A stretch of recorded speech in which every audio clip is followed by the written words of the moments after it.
Hey, salut la communauté de Jeep, c'est le retour du podcast du dragon. Oui, ça a eu longtemps sans podcast du dragon, mais en même temps, maintenant vu qu'ils nous sortent des trucs tout le temps, c'est un petit peu difficile de tout faire. Comme d'habitude, il y a Dan il est là. Oui. Voilà. Parce qu'on nous sort des trucs tout le temps, mais on en fait moins. Une Voilà. logique implacable, Logique Chevalier, encore une fois. Normal. Et du coup, aujourd'hui, on a un invité exceptionnel. C'est l'autre homme au podcast, ancien géo, assez jeune à Ramatim. C'est Keun. Bonjour Keun. Salut à tous les amis, c'est David Archimage Pokémon. Coucou. Salut, c'est Keun. Comment ça va? Moi ça va bien. Perdu les 3 viewers et demi qu'on avait à cause de cette vanne. Non, peut-être qu'il y en aura un qui aura compris que le coucou c'était Miss Jirachi à côté. Et coucou. Coucou. Alors aujourd'hui, Keun, tu es là avec nous parce que bon, on a casté ensemble il y a pas si longtemps dans un tournoi. On a dit n'importe quoi, c'était marrant. On s'entend bien globalement et puis on aime tous les trois Hearthstone. On a des choses à dire, donc c'est parfait, allons-y. Mais c'est exactement ça. Bon, Den, on s'entend moins bien avec lui. Nous, tu vois, on est plus dans le même délire, alors que Den, lui, il est sérieux, j'ai un métier, tout ça, quoi. C'est parce que je dispose d'un micro de merde qu'on ne s'entend pas bien. Bien entendu. Ok, du coup, aujourd'hui, de quoi on va parler? Bien entendu. Comment t'as fait s'il a un micro qui est pas bon? Et voilà, je savais, ce et podcast... Voilà, c'est parti. Alors, comme d'habitude, je vais dire, aujourd'hui, petit podcast, comme ça, celui-ci, il dure 2h30. Que je le dis, ouais, on essaie de tenir le temps d'une série, quand il va être encore là jeudi, il va pas comprendre. Du coup, de quoi on va parler aujourd'hui? D'une série, nos podcasts font à peu près la taille d'une saison de Friends, c'est vrai. Voilà, c'est vrai, j'ai pas... Ah, c'est... On les découper au format sitcom, 20 minutes puis 20 minutes, et tu les mets tous les jours. En fait, chaque podcast, c'est une saison, c'est trop bien. Ouais, faudrait qu'on fasse une pub au milieu, tu sais, avec un... Bon, est-ce qu'on va parler de Hearthstone un jour? Ouais, non, mais on va être sérieux, on va dérouler parce qu'il y a plein de trucs à dire. Ouais. C'est un podcast sur Hearthstone, moi je dirais non, mais après vous faites comme vous voulez. Allez. Blizzard en parle pas au moins, donc... Du coup, comme d'habitude, on va parler des actus, parce qu'il y en a eu pas mal qui sont arrivés, les aventuriers d'Uldum, des changements sur les cartes, etc. Et il y a quelques trucs qu'on va dire. On va faire une page e-sport où ce sera en vrai... du débat sur l'e-sport, parce qu'aujourd'hui c'est spécial débat, parce qu'en ce moment il y a plein de choix qui sont faits par Blizzard, et il y a plein de choses à dire sur ces choix-là. Et on terminera, parce qu'on vous l'avait promis depuis longtemps, sur un récap et un débat sur l'article que Blizzard avait posté il y a quelques temps sur l'identité des classes, avec ce thème, hein, ce titre bien entendu. Est-ce que les développeurs de Hearthstone ont déjà fait une partie? Voilà, ça c'est dit. Est-ce que vous êtes chaud les appas? On est chaud. Est-ce qu'on peut juste préciser le fait que les parties en stream, ils jouent avec des faux decks et des faux streamers, du coup ça ne compte pas. Quand ils montrent les cartes. Voilà. Quand tu joues contre Day9, ce n'est pas une partie de Hearthstone. Voilà. Ça ne compte pas. Je sais pas ce contre Day9 quoi. Your argument is invalid. Je sais pas si le pire c'est que tu fasses cette réflexion ou que ce soit vrai. Je ne sais pas. Bon. Le pire c'est que je la fasse. C'est-à-dire que des gens n'ont pas compris que c'était vrai encore. Ouais, c'est pas faux. Ok, du coup, la plus grosse actu, le reveal de la nouvelle extension. On va pas vous refaire les cartes, etc. Les aventuriers d'Uldum. The Saviors of Uldum, encore une fois, Saviors traduit par aventurier, j'adore la qualité des traducteurs. Qu'est-ce que vous en avez pensé les deux? On va donner la parole à notre invité en premier, à Keun. Est-ce que ça te hype? Est-ce que t'as kiffé? Est-ce que c'était beau? Qu'est-ce que t'en penses? Pour l'instant, ouais, moi je suis assez hypé. Alors tout ce qui est lore, je t'avoue, dans Hearthstone, je m'en tamponne un petit peu, donc le fait que ce soit la Ligue des Explorateurs qui reviennent, à part le petit côté Madeleine de Proust, parce que ça remonte au début de Hearthstone, ou presque, et c'est toujours sympa. Tout ce qui est trailer, tout ça, j'ai vu que pas mal de gens s'ambiançaient sur le trailer en disant il est trop bien. Bon, moi je m'en fous un petit peu. Non, par contre ce qui me hype, c'est deux choses. C'est la mécanique de réincarnation, qui je pense peut être vraiment très intéressante, et qui peut amener une nouvelle part de skill qui peut être très cool, et le retour des quêtes également. Alors j'étais pas spécialement le plus grand fan des quêtes quand elles étaient en place, mais je fais une distinction entre les DK, les héros alternatifs quoi, et les quêtes. Et le problème des DK qu'on a actuellement, c'est que on a trop la RNG de la pioche pour savoir quand tu vas piocher une carte qui va retourner la game. quand tu vas piocher Dr Boom, ou à l'époque quand tu pioches Jaina, etc. Et le gros point positif des quêtes, c'est que tu bases ton deck là-dessus, mais au moins tu sais que ça arrive en début de partie, à la fois pour le joueur et pour son adversaire. C'est un truc génial parce que ça limite énormément la RNG. J'en ai marre des Mirrors de War qui se décident par qui a eu boom en premier. Den. Moi, je suis assez d'accord avec ce qu'il a dit. En fait, moi, le seul souci que j'ai pour l'instant, c'est que les quêtes ont toutes un effet que l'on connaît déjà, et ça m'énerve. C'est vraiment ça. Comment ça, tu voudrais qu'ils annoncent les quêtes, mais sans dévoiler les... Non, c'est que les quêtes, leurs récompenses, ce sont des cartes qu'on a déjà eues. La quête du druide, t'as la récompense de l'effet à Fandral. La quête du chaman, t'as la récompense de l'effet à Bran. La quête du démoniste, t'as la récompense de l'effet à Flopboom. Et en fait, ça me dérange. Ils font un recyclage de concept à l'intérieur duquel il y a un recyclage de cartes. Ok, c'est cool. Genre, moi aussi, j'ai eu l'effet oh, l'époque Reno, elle était bien. Oh, les quêtes, c'était bien. Et d'ailleurs, en t'entendant, je me suis rendu compte qu'en fait, peut-être les quêtes, ça aurait pu être encore mieux s'il n'y avait pas eu les DK 4 mois juste après. Exactement. Oui. Ah, la quête du démoniste, on pense à toi. Mais les DK, attention, juste, dernière petite précision, je crache pas dessus totalement. J'ai été ravi de jouer avec les DK pendant plusieurs mois. Avec Jaina, notamment, Big Spell Mage, je l'ai torché comme c'est pas permis. Mais par contre, bah c'est bon, on a fait le tour en fait de la mécanique des DK et on a vu ses limites et on passe à autre chose, quoi. Mais je dis pas que c'est juste totalement à balancer parce que bah mine de rien, on s'est bien amusé avec pendant quelques mois. Oui, ça sur le principe, je suis d'accord. Mais le truc après, c'est que tu as en fait, je rebondis sur ce que t'as dit, Den. C'est même un espèce de triple recyclage, parce que en fait, ils ont pris les quêtes. Les quêtes, elles font des pouvoirs héroïques. Et les pouvoirs héroïques, elles ont des comment ça s'appelle, des effets de cartes qui existaient déjà. Donc en gros, ils ont pris le système des quêtes pour le remettre. Ils ont mis le pouvoir héroïque parce que c'était quand même ce qui était le plus fun. On va pas se le cacher dans les DK. C'était le fait d'avoir un nouveau pouvoir héroïque, le pouvoir héroïque de Rexar, le pouvoir héroïque de... Alors pour Jaina, c'était pas exactement ça, mais on peut le compter. Le pouvoir héroïque de Valira, tu les jouais plus pour le pouvoir héroïque en général que pour l'effet d'entrée en jeu. Oui. Et... à part Zul'jin, évidemment, qui a été designé dans le sens inverse. Mais voilà. Oui, sinon, oui, on est d'accord. Bon, il y avait Gul'dan aussi. Mais il avait un pouvoir héroïque tellement bien que... Mais on aimait bien quand même. Oui, c'est ça. Un OTK, c'était sympa quand même. Oui, c'était rigolo. Et après, t'as en plus les trucs, des cartes qui en plus ont pas tellement fonctionné que ça, un peu... Mais par exemple, pour Flop Boom, pas tant que ça... Et alors, même Bran. Alors, pour l'instant, on en a 3, et dans les 3, il y a Fandral et Bran. Du coup, fais bien attention à ce que tu vas dire dans le reste de ta phrase. Ouais, après, Fandral et Bran, est-ce que c'était si fort oui, non, Volvi. Non, mais c'est bien. Non, oui, j'ai essayé. Volvi, tu peux pas faire un thème qui s'appelle Est-ce que les développeurs ont déjà joué à leur jeu si tu dis que Bran et Fandral n'étaient pas forts. Non, voilà. Mais j'ai essayé. Que toi aussi, tu t'y mettes, putain. J'ai essayé. Écoute, même moi, j'étais pas convaincu. Je me suis dit, peut-être ça passe. Non, oui, bon. Ça ne passe pas du tout. Ok. Non. Mais oui, du coup, voilà. D'autres choses à dire sur Lume parce qu'on t'a coupé. Et l'autre truc, c'est j'attends surtout de voir les héros parce que à l'époque, le truc, c'est que les héros étaient vraiment. Quand je dis les héros, c'est Bran, Elise, etc. Les héros dans les le sens aventuriers, quoi. Voilà, les gens qui. Oui, mais alors c'est les sauveurs normalement maintenant. Les sauveurs, oui. Voilà. Et en fait, à l'époque, ils étaient vraiment tous exceptionnels. C'est-à-dire dans le jeu, il y avait rien.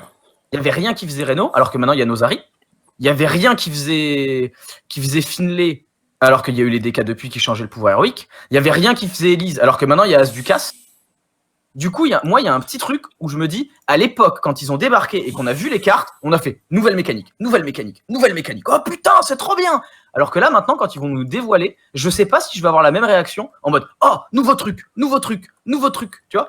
Ils vont peut-être, genre, c'est une maladie de Proust parce que j'ai vu les noms. Mais peut-être que quand je vais voir les cartes, je vais avoir l'effet exactement inverse en mode, ah, je connais. Ah, ça aussi, je connais. Ah, et puis ça, je connais aussi. Ah, bah, tant pis, du coup.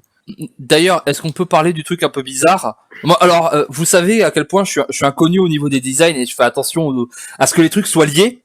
On est d'accord, la quête du chaman, c'est le pouvoir de Bran? Bah oui. On l'a dit 6 fois déjà. Et qui est un chasseur. Voilà, c'est juste ça, je trouve ça bizarre. Ça me trigger mon côté autiste. C'est ouf à quel point je m'en tâte, moi, de ça. Pareil, c'est. Ouais, non, mais... Tu pourrais foutre des petits lapins en guerrier et des poissons en druide, ça m'irait très bien. Hein. Je m'en fous un petit peu. Non, les petits poissons, j'aime bien le fait qu'ils soient en chaman quand même. Comme le... Non, par contre, ouais, juste, je comprends ce que tu veux dire, Den, et si on a cette discussion aujourd'hui, le 7 juillet, je suis d'accord avec toi. Le souci, c'est que je vais te répondre à exactement ce que je réponds à la majorité des viewers quand ils me posent des questions sur extension, c'est... On n'en sait rien.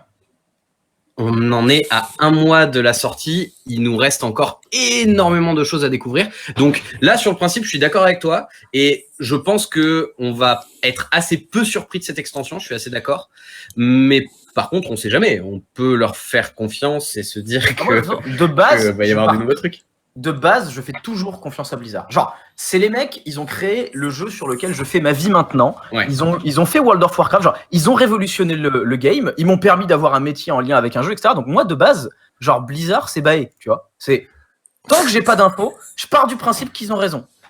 Mais au fur et à mesure des années, comme dans le boulot, il y a eu le fait d'analyser ce qu'ils font. Il y a un peu de scepticisme de temps en temps qui... Mais bon, on va voir. Je trouve toujours un peu bizarre ces périodes. Je sais pas pour vous, ces périodes où ils t'annoncent l'extension, ils te mettent une carte après juste pour dire que nous, pour nos reviews, ça fait chier. Faut qu'on se souvienne de la carte qu'ils ont mis après et pas dès le premier truc. Et après, ils restent pendant 2 semaines sans rien nous annoncer. Ouais. Ah bah ça c'est, enfin clairement ça c'est de la stratégie de communication, hein, ça. Ouais, mais ils le feront, hein, ça. Je suis pas sûr que ce soit la best stratégie. À chaque fois, c'est vide. Toujours, mais attends, Volvi, c'est toujours pareil. Faut voir aussi de quel point de vue on se place. Nous, tous les trois, on travaille avec Hearthstone, on joue beaucoup à Hearthstone, mais pense à Jean-Kévin, avec tout le respect que j'ai pour Jean-Kévin, qui a 13 ans, qui fait 3 games de Hearthstone par semaine quand il est dans le bus. Bah, peut-être qu'il avait juste besoin d'avoir tiens, il y aura une nouvelle extension, puis il oublie. Et puis quand ça recommence les annonces, il est oui tiens c'est vrai il y aura l'extension. Ah oui bien sûr. C'est vrai que nous en étant confrontés tous les jours, c'est vrai que ça fait un peu bizarre ce trou, mais bon. Bah c'est surtout que l'habitude en fait. Par exemple sur Magic ils annoncent un truc et quand la période des reviews commence, enfin des reviews, la période des reveals, bah t'as des cartes qui sortent et des fois t'as qu'une carte ou 2 cartes par jour, tu vois, mais ils t'en balancent toujours un petit peu. Alors, pour le coup, c'est vrai et faux, parce que Magic, quand il te balance une extension, il y a peut-être le double de Hearthstone. Oui, c'est aussi qu'il y a beaucoup plus de cartes. Du coup, peut-être qu'ils peuvent se le permettre plus facilement aussi. De prendre plus de temps. Parce que s'ils devaient balancer les 300 cartes d'une édition de base directe, ça fait mal. Ouais. Ok, bon, sur Uldum, moi mon avis, c'est que je kiffe. C'est ma zone préférée dans World of Warcraft. J'adore les personnages. Et en plus, voilà, je vais pouvoir acheter Elise et être dessus. Du coup, j'aime beaucoup. 8e fois qu'il fait la blague. Je la ferai à chaque fois. À chaque fois, je ferai la blague sur Elise. Ouais. Bah écoute, on sera attentif et à chaque fois, on te bâchera. De rien. Du coup, deuxième actualité et premier truc où on va peut-être avoir un débat, où on va peut-être être tous d'accord. Ils ont changé des illustrations. Oui, alors justement, vu qu'on est encore au début du podcast, je me permets de faire un tout petit rhizome, une petite parenthèse, pour dire que sur ma chaîne YouTube, je fais ma propre promo, désolé. Je t'en prie, mais je t'en prie. Je fais une émission... C'est pour ça qu'on t'invite, pour avoir quelqu'un de plus connu que nous de toute façon. Bien sûr. Non, justement, sur YouTube, ça fait pas beaucoup de vues ce qu'on fait, mais pourtant, on est assez content du contenu. Juste, c'est une petite émission, on fait une petite émission qui sort tous les jeudis, où en gros, on résume toutes les news de la semaine, que ce soit les résultats e-sport, les annonces faites par Blizzard, les changements d'équipe des joueurs, etc. Tout ça. Donc, ça dure entre 5 et 10 minutes. Si ça vous tente, vous êtes les bienvenus pour avoir un petit peu votre actu sur Hearthstone en résumé. Et c'est vachement bien. Ah oui, alors pourquoi je fais cette parenthèse maintenant? Parce que cette semaine, j'ai parlé de ces skins et j'ai demandé un peu l'avis aux gens et il y a pas grand monde qui comprend. Moi, j'ai eu une explication d'un commentaire YouTube qui me disait que apparemment, ce serait pour le marché chinois. Parce que le marché chinois est beaucoup plus strict au niveau des... J'ai vu un tweet passer dessus. J'ai vu un mec qui a retweeté un truc en chinois traduit en anglais par quelqu'un. Et ça parlait un petit peu de la même chose où il disait que oui, et que en Chine apparemment, quand tu choques les joueurs, genre c'est abandon instantané de ton jeu. Et quand tu choques un revendeur, il y a des revendeurs qui vont jusqu'à dire bah non, nous on veut plus de. Mais après, ça c'est un début d'argument parce que en soi, si tu regardes la Gardienne des Secrets, le nouveau skin, si tu regardes la Harpie Furie des Vents, la 4-5 pour 6 qui a changé de skin aussi, enfin elles ont juste changé de position en fait. Elles sont toujours aussi sexy, elles sont toujours aussi décolletées. Garrosh a toujours les tétons qui pointent. Enfin, pour moi, ok, je veux bien entendre cet argument, mais si c'est un vrai argument, du coup, faut changer le design de 80% des cartes du jeu. Ouais. Et le changer vraiment, pas juste mettre un décolleté à Jaina, quoi. Faut mettre des t-shirts à tout le monde. C'est ça, faut mettre des t-shirts à tout le monde, ça va être absolument incroyable. En fait, le truc, c'est que je pense qu'il y a une partie marché chinois. Comme si on voyait des boobs, quoi, vraiment. Non, c'est ça, c'est pas terrible. D'ailleurs, dans le débat actuel, vous vous rendez compte que si Garrosh annonce qu'il est non binaire, bah du coup, ça veut dire qu'on voit ses seins. Ouais. Non, mais en soi, moi, quand je tiens ce discours, les gens me disent, ouais, mais t'étais si attaché que ça à voir ta petite pose sexy, machin truc. Non, je m'en tape. Encore une fois, je le dis, le lore et le design des cartes. C'est justement parce qu'on s'en tape qu'on comprend pas pourquoi ils font tout ça. Mais c'est ça. Enfin, ok, faites ce changement, mais je le comprends pas.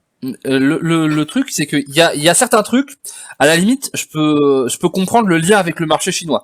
Par exemple, le sang sur éviscération, le sang sur morsure, en fait, tout ce qui est sur la violence. Le casse-tête avec un mort-vivant qui se fait exploser la tête, le tir meurtrier où il y a un mec qui se fait planter, tout là où il y a du sang, en fait, ça pour le marché chinois ça pose des gros problèmes. De toute façon les morts vivants de base ça pose des gros problèmes. Ce qui est très marrant parce que sur éviscération ils ont enlevé le sang mais c'est une mort vivante et tu vois bien que elle a des bras squelettiques derrière donc déjà GG. Mais j'ai l'impression que sur la partie boobs et fesses parce que Gardienne des Secrets c'est surtout le boulier le souci apparemment boulier quoi. je trouvais ça magnifique comme mot. Donc Gardienne des Secrets, Harpie et les deux succubes, la maîtresse de douleur et la succube. J'ai l'impression aussi que c'est rapport à une société américaine qui devient de plus en plus de plus en plus lisse, concernée par ce genre de problème. MeToo est passé par là. Je dirais pas une société américaine, moi je dirais une société internet. Ouais. Aussi oui. C'est pas aussi c'est pas en Amérique genre même sur genre c'est idiot mais genre moi par exemple je suis pas mal sur 9gag des sites comme ça. Des blagues sur ces sujets-là passent moins bien qu'il y a 3 ou 4 ans alors que c'est les mêmes blagues et que normalement les gens ont grandi. Non mais après c'est peut-être un passage obligé aussi dans une prise de conscience parce qu'il faut pas non plus tout rejeter en masse de cette prise de conscience collective de l'hypersexualisation des femmes dans les médias, de toutes ces choses-là. Donc peut-être que c'est un passage obligatoire d'en faire trop pour qu'on se rende compte qu'il faut réduire un petit peu la dose. Mais oui, on peut voir ça comme ça, mais aussi si t'en fais trop, peut-être que tu vas créer un extrême de l'autre côté. Ce qu'il faut dire aussi, c'est que on a tous les trois été gamins, et je pense que toutes les personnes qui ont notre âge ou plus vieux ont été gamins une fois dans leur vie. Et normalement, si tout se passe bien. Et on a tous, à part Benjamin Button, on a tous vu des images entre guillemets choquantes quand on était jeune, et des fois bien plus choquantes que ça, que ce soit en termes de sexualité ou en termes de violence. Et ça ne détruit pas une personne. Ça permet aussi de se forger. L'être humain, le cerveau humain, il a besoin qu'on le brusque, qu'on le bouscule un petit peu dans ses tabous, dans ses normes de société. Et enfin, là, c'est clairement...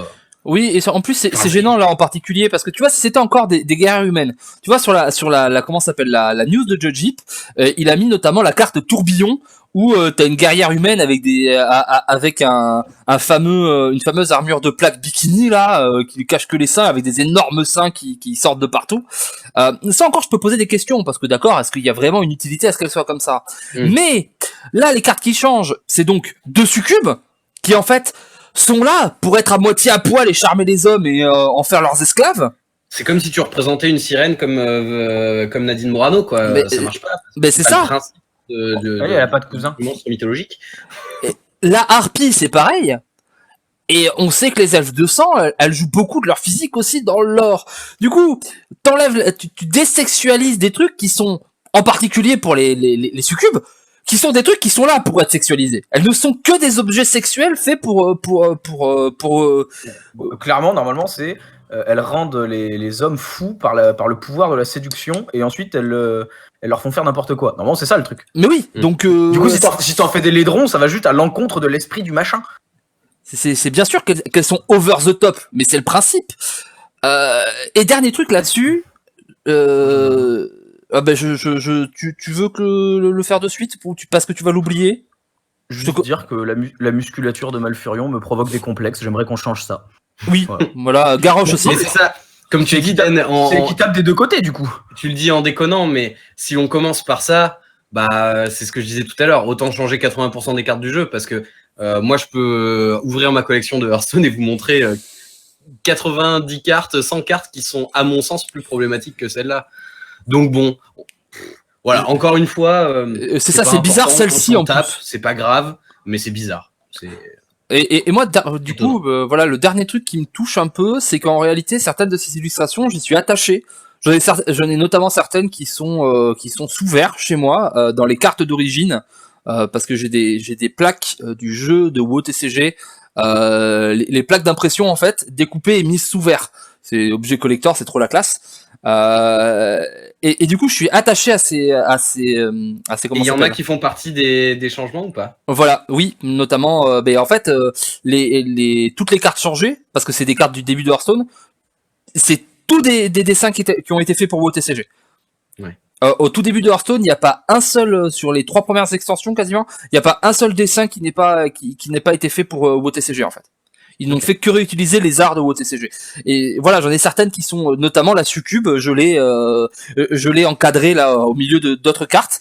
Et c'est tout con, mais je me dis, il y a des boulots d'artistes qui ont été faits pour autre chose. On a tué le jeu auquel il y avait ces cartes dispo, on les a mis ailleurs et au final, bah voilà, ça passe comme ça parce qu'on s'en fout, les gens sont attachés ou pas. C'est pour le travail de l'artiste où je me dis. Ouais, voilà quoi. Les mecs ont fait un truc, c'est pas genre on retouche. Non, c'est on change totalement l'artwork, on change l'artiste. C'est un peu voilà, c'est un peu bizarre d'un point de vue artistique. Bon, on a fini. On a fini sur les news rapport au jeu. Et c'est le moment où on va taper sans transition dans l'e-sport. Et alors là, il y a des choses. On va garder le gros. Et alors là, Volvi s'en va. Et là, je m'en vais. On va garder le gros du. C'est un sujet tellement lourd que. AVC, boum. Il a déco. Je suis pas. Il est où Volvi? Pas là. Et voilà. Ben oui, forcément. Il est parti avec le sens moral de Battlefy. Oh. Voilà. Là, il me réentend forcément. C'est le petit Discord qui a fait un petit buggo. Ok, normalement, vous m'avez à nouveau, les garçons. On t'a à nouveau. Allez. Oui, donc on va laisser Battlefy pour la fin, parce que bon, le meilleur pour la fin. Et on va parler de la dernière news, la toute dernière news qui est tombée aujourd'hui. Ils ont annoncé le retour des championnats du monde à la BlizzCon. Du coup, on va avoir une saison avec un champion du monde qui va se finir en novembre le 8. C'était quand déjà les championnats du monde les derniers? Avril. Avril. Je suis le seul que ça dérange d'avoir deux. Enfin bon. Moi j'ai une autre question qui a l'air quand je me la pose elle est vraiment conne mais j'ai pas la réponse. C'est quoi les conditions d'accès? Et alors? Mais voilà, parce que les conditions d'accès ils nous les ont données. Voilà. Et voilà, je vais les donner. Du coup, il y aura donc 8 joueurs à ce championnat du monde. Ok. On passe de 16 à 8 joueurs. Ok. Ce qui, oui, ça s'explique parce que ce sera à BlizzCon et qu'il y aura plein d'autres programmes et que voilà. ça ne doit pas durer 4 jours. Et du coup, on aura 3 joueurs sortis de la première phase des Master Tours. Enfin, des Master Tours, de la Master bidule, là, le truc avec Sweets. Grande Master. Voilà, les grandes Masters. 3 joueurs sortis de là. Voilà, donc un de chaque région. Genre le vainqueur de quelle saison? Attends, il va y avoir 2 saisons d'ici. Laisse-moi finir. 3 joueurs de la première saison, 1 par région. 3 joueurs de la deuxième saison, 1 par région. Et 2 joueurs chinois avec leur qualif à eux côté Chine. Attends. Waouh, je pensais qu'on allait parler de Battlefield, en fait on est dans un délire encore plus dark. Donc c'est-à-dire que si tu n'es pas un Grandmaster, tu ne peux pas te qualifier au championnat du monde. Non.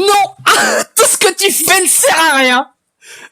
Et plus encore dans un niveau encore plus de fun, vu qu'ils ont annoncé que la saison 1 n'était pas éliminatoire, au mieux tu te qualifies en Grandmaster pour l'année d'après. Oui. Ok. Cette année, pour les joueurs, il n'y a aucun moyen d'aller au championnat du monde. Tu peux être le meilleur joueur de toute l'année. Si ils t'ont pas dit t'as le droit d'être là, t'as pas le droit.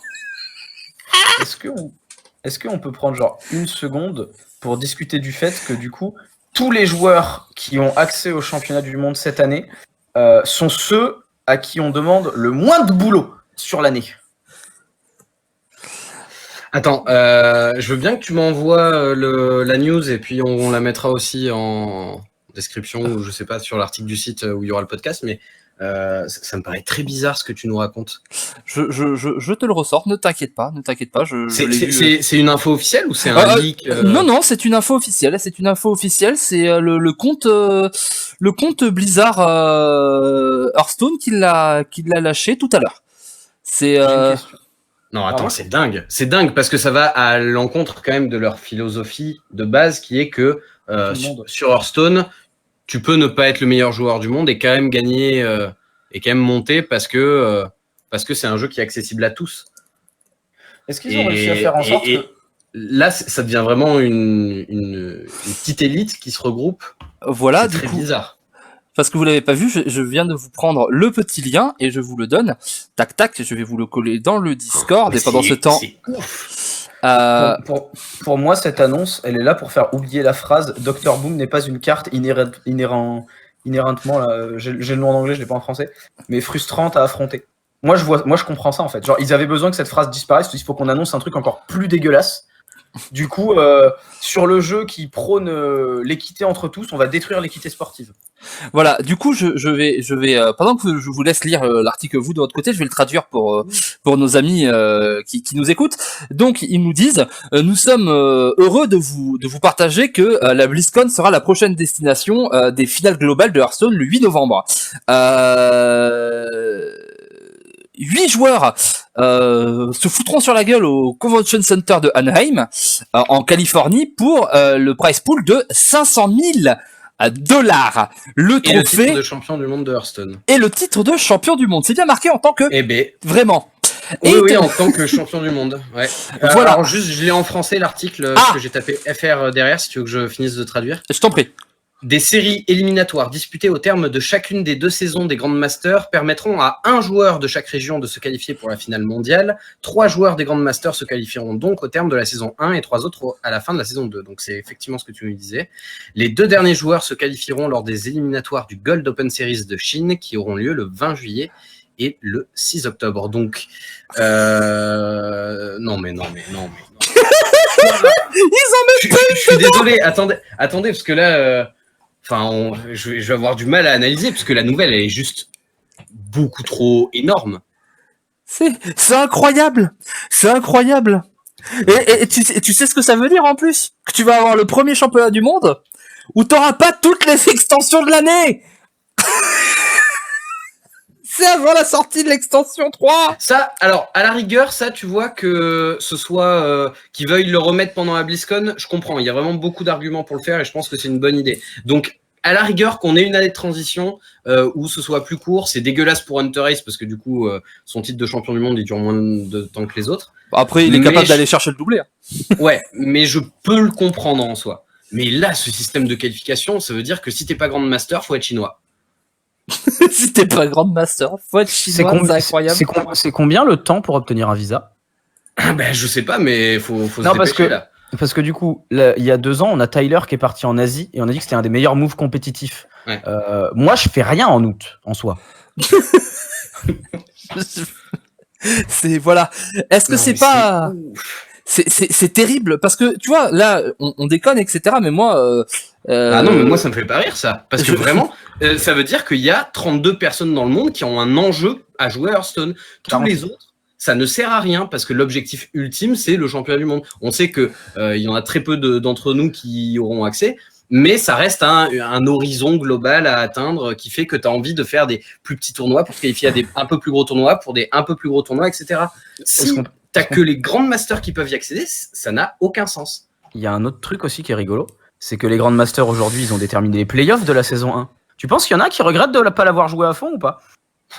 Ah bah putain. Ah ouais, pareil, hein. Switch, il aurait pu ça, il aurait pu se tryhard hein, s'il l'avait su. Voilà, c'est genre, peut-être que Pavel, il amenait pas Nomi Priest 4 fois de suite. Ouais, On sait pas. Tice, il aurait pas fait le beau jeu en testant des trucs, en se disant de toute façon la qualif c'est pas important. Parce que pareil, hein, pour en avoir discuté avec Switch à l'époque, il y a quelques temps, quand ça a commencé, ils étaient pas au courant les Grandmasters, hein, que ça allait marcher comme ça. Hein. Ouais. Et Dog, du coup, ce qu'il avait annoncé en stream récemment, qu'il envisageait de quitter les Grandmasters, bah il peut plus. Bah non. C'est son seul moyen d'accéder au championnat du monde. Soit il arrête le jeu, il peut quand même, mais. Oui, mais ça veut dire qu'il abandonne l'idée de faire des championnats du monde. Est-ce que vous pensez qu'ils ont fait ça à cause de Dog? Non, parce que le timing est quand même super drôle.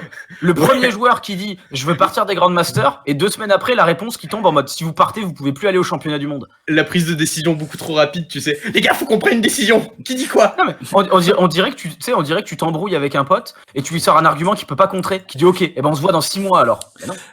Mais voilà, mais du coup, moi, je vais poser les vraies questions. Parce que en France, on a quoi comme équipe qui cherche vraiment à avoir des joueurs compétitifs? On va avoir Vitality. C'est tout. Non, mais on peut compter Solari. Mais même Solari. Mais non, mais même Solari, ils ont pas de joueurs qui sont avec tout le respect que j'ai pour les joueurs Solari et même les joueurs Arma Team. Et même chez Géo, à part Galon, il y a personne qui n'est envisageable dans les Grandes Masters à l'heure actuelle.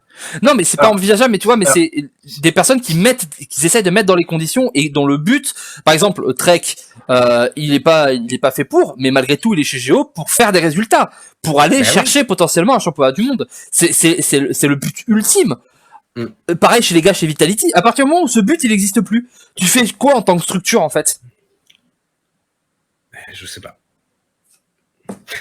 Je sais pas. Den, t'es coach. Une soirée crêpe.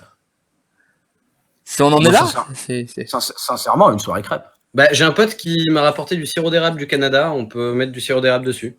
C'est vachement bien. Parce que du coup, enfin, moi, il y a plein de trucs qui m'éclatent. C'est déjà le timing est catastrophique. Genre, vous pouvez pas annoncer ça comme ça, alors en plein milieu de la saison 1. Genre, c'est un manque de, même au Grand Master, c'est un manque de respect. Ça, c'est fantastique. Non, puis en plus, un dimanche après-midi, YOLO, comme ça, sur le Twitter. Et excuse-moi, vous êtes quand même 2 mecs qui suivent de ouf Hearthstone. Je vous l'ai appris, quoi. C'est censé. J'étais pas là de l'après-midi, mais oui, je vois ce que tu peux dire. Après, il y a un autre truc qui peut-être. Alors celle-là, je me lance dans un truc. Je suis pas convaincu. Tu lances une bouteille à la mer. Hein. Ouais, là, je suis même pas sûr que je lance au bon endroit. Tu vois, c'est genre, je ferme les yeux, j'espère que ça va dans la mer, quoi. Mais pourquoi? Genre, c'est maintenant. Genre, il y avait tellement de bons moments. Si tu le sais depuis un moment, tu l'annonçais à Vegas. Si tu te dis qu'il y a un moment, genre, tu peux l'annoncer à Séoul, c'est tant qu'à faire, tant qu'à se dire, on l'annonce au pire moment, annonce-le le plus tard possible, ou genre annonce-le le 8 novembre pour la BlizzCon le 13, on sait pas. Ils peuvent pas l'annoncer pour Séoul parce que la première place pour les Worlds c'est le 20 juillet et Séoul c'est en août. Mais c'est pas grave. De toute façon, la première place pour les Worlds, tu l'as déjà niqué, tu l'annonces, les Grandmasters, ils ont fini la saison régulière. De toute façon, genre, tant qu'à y aller, genre, non mais, je veux dire, dans la décision, tu regardes, tu te dis, ok. Le respect pour les mecs qui ont tryhard en GM ou pas, on l'a viré. Le respect pour les mecs qui pensaient pouvoir accéder au GM et que ça voulait dire quelque chose, on l'a viré. C'est quoi la raison, à part honnêtement, il faut qu'on montre qu'on a un impact sur les joueurs, il faut que Dog revienne sur sa décision. Genre, le seul point qui a du sens actuellement au niveau de ce timing, c'est Dog. C'est ouf. Est-ce que quelqu'un a une vraie raison autre que celle-là? Et en vrai, je pense que c'est toi qui mets des liens parce que t'as un esprit logique et que tu cherches quelque chose de logique, mais que ça n'a rien à voir. Non, mais c'est pas possible que des mecs à Blizzard, ils font des réunions à 73, qu'il y en ait aucun qui a un esprit logique non plus, merde. Moi, si je dois y trouver une explication, et vraiment depuis 5 ans que je joue à Hearthstone, c'est la première fois qu'il y a une décision qui me surprend autant. Mais il faut pas oublier que au début de l'année du Dragon, au changement d'année, là, il y a eu un changement de lead design d'équipe sur Hearthstone, et que on a vu déjà pas mal de changements sur le fait qu'ils nerfent, qu'ils up plus rapidement, des trucs comme ça, et ils ont vraiment changé de stratégie. Donc là, c'est vraiment des décisions hyper fortes, et j'imagine que ça va engranger un nouveau cycle. Mais là, c'est catastrophique. Enfin, juste là, cette période du coup de quelques mois, elle va être catastrophique d'un point de vue e-sport. En fait, moi, le seul truc qui me semblerait logique, ça serait qu'ils disent, ok, on fait ça, mais c'est non mais on fait ça, mais c'est parce qu'en fait, c'était une grosse erreur de sortir de la BlizzCon. Je pense que c'est la première erreur, c'est l'erreur originelle et c'était très con. On est d'accord. On veut retomber sur le truc. Du coup, là, on fait un truc un peu bâtard, mais c'est pour que l'année prochaine, ça aille de ouf, qu'on ait 4 saisons avec 4 Master Tours, que dès décembre, janvier, on est directement des qualifications, des machins, que vous kiffiez votre race. Peut-être que les qualifications, elles durent 3 mois, qu'il y ait plus de temps, plus de monde, plus de trucs, qu'ils annoncent tout en même temps, genre, voilà. Mais là, ils te disent juste, bah voilà, il y a ça là, lol, amusez-vous. Non, et puis là, je suis en train de me dire aussi, novembre, c'est le timing pour la 3e extension de l'année, normalement. Elle va être annoncée, elle sort début décembre. Normalement, c'est début décembre, ça a toujours été ça. Normalement, ils annoncent. Non, d'habitude, ils annoncent à la BlizzCon. Genre, la BlizzCon, c'est le moment où il y a le premier trailer, les premières cartes. Toujours début décembre, ça sort. Du coup, c'est. Ok, écoutez, honnêtement, je sais pas quoi dire de plus. C'est une mauvaise idée et c'est une mauvaise idée. Point barre. Voilà, moi, dans cette idée-là, je comprends pas Volvi. Genre, si tu veux faire un truc comme ça, à ce moment-là, tu dis, on fait une année de battement. C'était parfait en termes de timing, l'année de battement. Pourquoi ? On a 4 champions du monde actuellement. On a Firebat, Ostkaka, Tom, Hunter Pavel. Pardon, on en a 5. Merde. Oui. Ah, j'étais sur 4. J'ai manqué de respect à Pavel. Mais genre, à la limite, tu veux faire une année de césure. Tu fais un truc où tu dis, ok, on fait un All-Star des champions du monde jusqu'à maintenant. Cette année, on s'excuse, on s'est planté et on passe à autre chose, tu vois. Tu peux faire ça. Ouais, après c'est bizarre. Hein. Imagine s'ils avaient fait, excusez-nous, on s'est planté, on leur serait tombé dessus aussi. Oui, mais non, parce que ça fait trop longtemps en fait. Ça fait trop longtemps qu'ils n'acceptent jamais de dire c'était pas bien, on change. C'est terrible. Blizzard ne le fait jamais. Et t'as des très très grosses boîtes. Square Enix, ils se sont chiés FF14 d'un niveau colossal. Ils ont dit, excusez-nous, on s'est trompé, c'est de la merde. On casse tout. Ils ont refait un autre FF14. Ils l'ont ressorti en écoutant les gens. Ils ont fait, voilà. Là, c'est FF14, c'est mieux. Et maintenant, il y a plus de joueurs que World of Warcraft. Quasiment. Et c'est un jeu qui... Ils ont passé le mois dernier. Ah ouais, c'est un jeu qui marche très fort. Ils ont dit, ok, on a fait une connerie, on bouge. Magic, ils ont fait des extensions pourries parce qu'ils ont voulu suivre, le système de Hearthstone avec de plus en plus d'extensions qui sortent vite, etc. Alors qu'ils n'avaient pas assez de R&D derrière. Et du coup, on a eu les Sobter, les conneries, tout qu'à casser, c'était n'importe quoi. On a eu 2 ans d'extensions de merde. Ils ont dit, on s'est trompé. Ils se sont plantés, ils se sont dit, on disparaît. Ils sont partis. Ils ont dit, on s'est trompé. Et on les voit. C'est point barre. Les gars, ils ont dit, on a fait des conneries, on reprend le truc, on refait les choses correctement, désolé, voilà.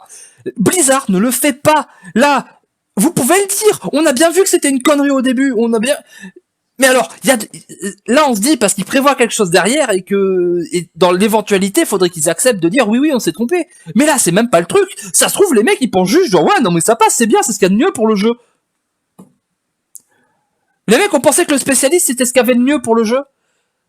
Il y a quelques jours, j'ai envoyé un message, je sais plus où, sur quel Discord ou n'importe quoi, j'ai pété un câble. Hearthstone était le 30e jeu sur Twitch. 30e. Il y avait des jeux, j'avais jamais vu le nom qui était devant lui. Vous dites pas, il y a un problème sur votre jeu. Ça a été un tier 1 de l'e-sport.